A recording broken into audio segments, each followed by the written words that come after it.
Video kali ini adalah tentang weave in the end, yaitu cara merapikan benang-benang sisa. Benang sisa itu bisa di awal, bisa di akhir, atau bisa di tengah-tengah. Bisa karena ganti warna benang, nambah benang, atau karena ada sambungan benang gitu dalam gulungannya. Jadi kita harus mau nggak mau rapihin sisa benangnya. Yang perlu diperhatiin adalah ketika kita ganti benang atau apapun, seperti banyak orang bilang juga, sisain tail yang rada panjang. Supaya apa? Supaya nanti ketika kita ngerapihinnya itu aman, nggak gampang lepas. Nah, untuk itu juga yang akan alat-alat yang dibutuhkan itu adalah tapestry needle seperti ini bentukannya, dan juga gunting. Untuk yang pertama, untuk di awal, video ini adalah bagian dari WSO pemula knitting pouch ya. Jadi untuk awal itu, pas ngerapin di awal itu kita akan langsung ketemu yang namanya ribbing. Nah, kalau di ribbing ini juga bisa berlaku untuk kalau ngerapihin topi. Biasanya saya akan bawa ini ke bagian yang di dalam, ini yang bagian yang kelihatan bentuknya knit seperti ini. Untuk di awal saya cuma masukin dulu aja ke sini, sumputin di bawah dari ini kan ada kayak V-nya gitu ya. Masukin ke sini. Bentar, saya zoom dulu. Masukin ke sini. Tuh, jadi saya bawa, saya sembunyiin di bawah yang kayak bentuk V ini. Terus saya bawa ke sisi yang knit. Saya balik. Di sini kita pakai kan duplikat stitch ya, jadi nggak kelihatan. Di sini kita masuk ke sini. Terus biasanya saya putar. Lewatin ininya. Pas salah satu kakinya. Salah satu kaki dari si V-nya ini. Putar. Lewatin. Atau kalau misalnya nggak mau muter langsung juga nggak apa-apa, masuk sini, lewatin, terus masuk lagi dari sini, lewatin. Nah, karena ini benang saya emang sesi saya panjang banget, saya bisa sampai ke bawahnya si ribbing. Tapi kalau nggak bisa sampai tengah-tengah sini, kita berhenti nggak apa-apa. Kita masuk lagi ke ini kan V terakhir, masuk pindah ke V yang di ujung sini. Jadi kita nyebrang. Terus mulai ke atas. Ini karena ini di bagian dalam, nanti dilipat ini nggak tahu masalah ya, cuman kalau misalnya buat ribbing apalagi kalau ribbingnya dilipat kayak buat di dahi, itu harap diperhatikan ininya duplikat stitch ya. Kalau kelihatan kayak gini berarti mendingan diulang muternya yang beda. Kalau tadi kan masuknya dari sisi luar ke sini, kalau kelihatan kayak gini kita puternya kita ganti aja. Jadi intinya merapikan benang di belakang itu adalah ya memang merapikan dan aman gitu. Kayak gini kita masuk dari sini aja. Kita coba. Lebih nggak kelihatan harusnya, ini udah masuk.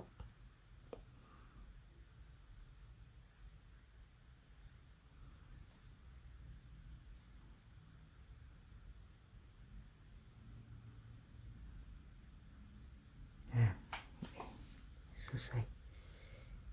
Di sini nggak terlalu kelihatan ya, jadi kita bisa sembunyiinnya.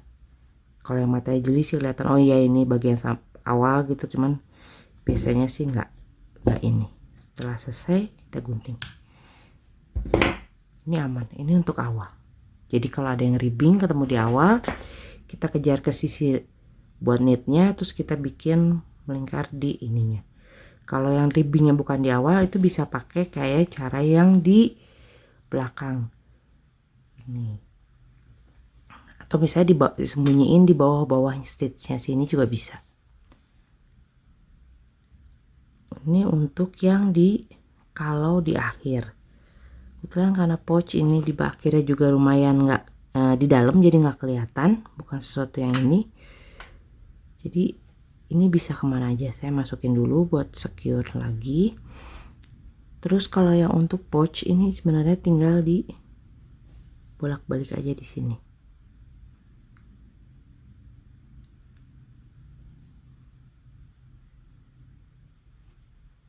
Kalau misalnya mau, tapi saya mau di bawahnya lebih rapi duplikat stitch ya nggak apa-apa.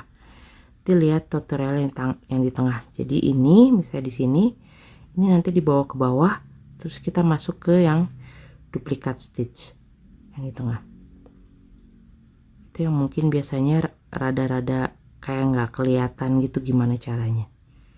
Kalau awal sama akhir masih lebih gampang untuk rapihin benang.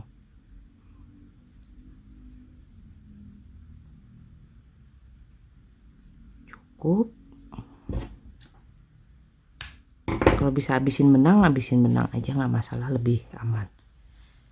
Nah, sekarang kita masuk ke bagian yang harus agak jeli ngelihat si alur benangnya.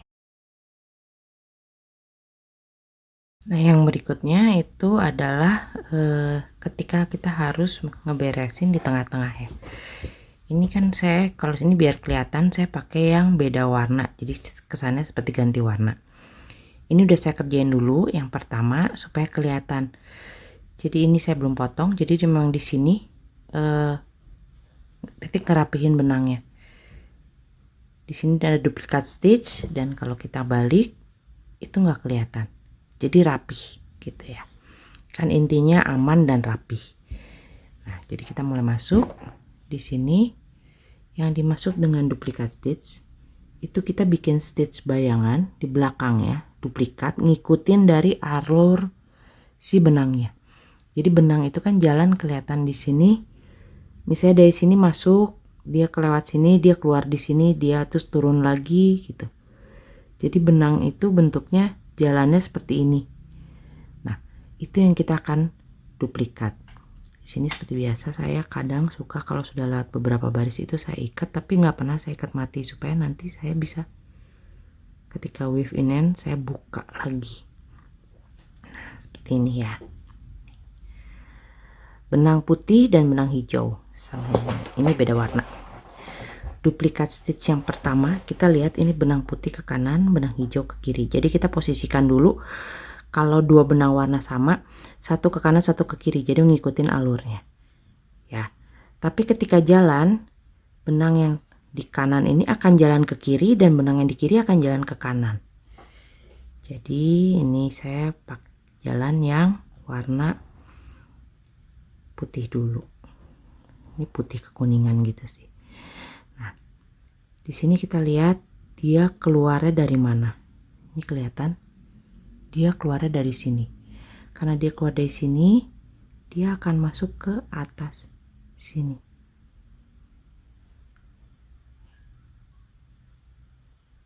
Ya kan? Dari sini jalur ke kanan, terus dia akan ke kiri. Itu. Setelah itu dari sini dia akan balik ke bawah, bikin melengkung gitu, terus ke bawah sini.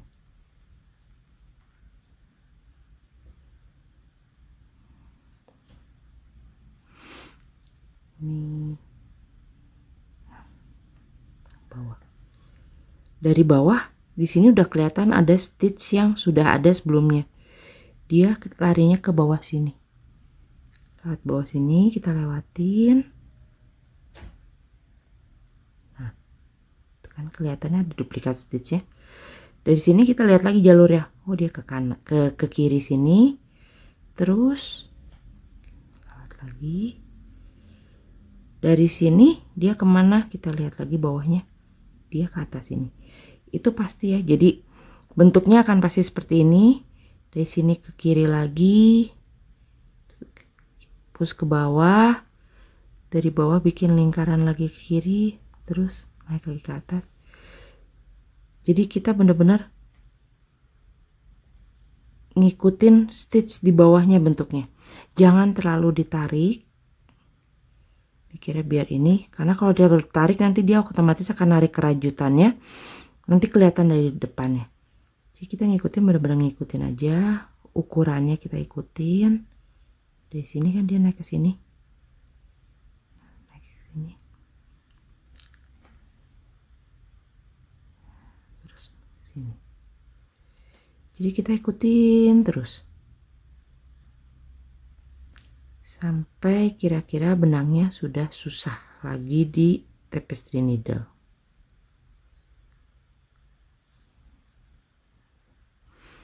Ini kan contoh segini dulu ya. Nah, terus kita balik lagi karena ada sambungan, berarti ada 2 helai benangnya ini. Ini yang tadinya sebelah kiri kan, otomatis kita akan bawanya ke kanan.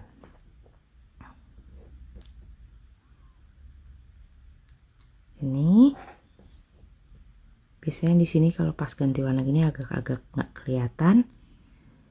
Kita lihatnya gini, ini yang mungkin ini ada benang melintang juga, tapi yang mungkin yang kita nggak bikin di sininya jadi bolong, itu kita bawa ke bawah sini, ngikutin yang panjang ini. Jadi duplikat stitch itu sebenarnya pokoknya intinya ngeduplikat aja, tapi pastiin nggak ada bolong di sini. Kalau misalnya masih nggak yakin, kita balik dulu. Ini titiknya di sini, ada bolong nggak ada, aman. Udah, jadi kita ikutin lagi. Ini dari sini kemana? Kita kanan, ini jalurnya kita ke kanan, ini pasti ke kanan, sampingnya sini. Dari sini ini masuk, terus kita ke atas, sampingnya, terus ke bawah, terus ke sampingnya lagi, terus ke atas, samping, bawah. Jadi bener-bener kita ngikutin alur si benangnya ini aja. Itu intinya dari duplikat stitch. Nanti setelah ini kita lihat nanti di depannya tampilannya akan kelihatan atau enggak. Jadi itu sih, ini jangan terlalu longgar, jangan juga ditarik. Dia akan kelihatan agak lebih tebal sih kalau dipegang gitu ya.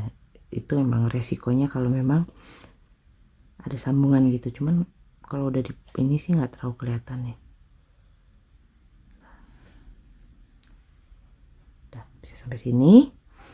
Oke, ini udah ada dua awal. Kita coba balik ya. Ini kan yang belum 2 bawah. Coba balik.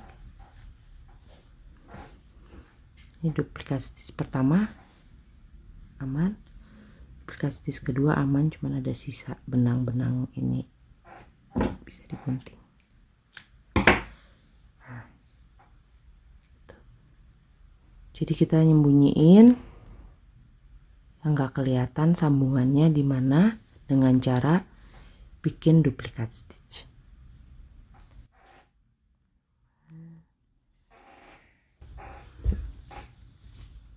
Nah, kalau yang untungnya ribbing yang pertama tadi itu kan kita bisa dicari sih di sini. Ini karena dia lebih tebal ya. Itu di belakangnya nggak kelihatan. Itu untuk yang pertama, sedangkan yang terakhir tadi ini belakangnya juga nggak kelihatan. Jadi rapih, kalau dipegang memang agak tebal daerah sini karena ini tempatnya untuk sambungan, tapi ini semua bisa rapih dan aman. Itu tentang Wave Indian, intinya bikin duplikat stitch mengikuti stitch di bawah.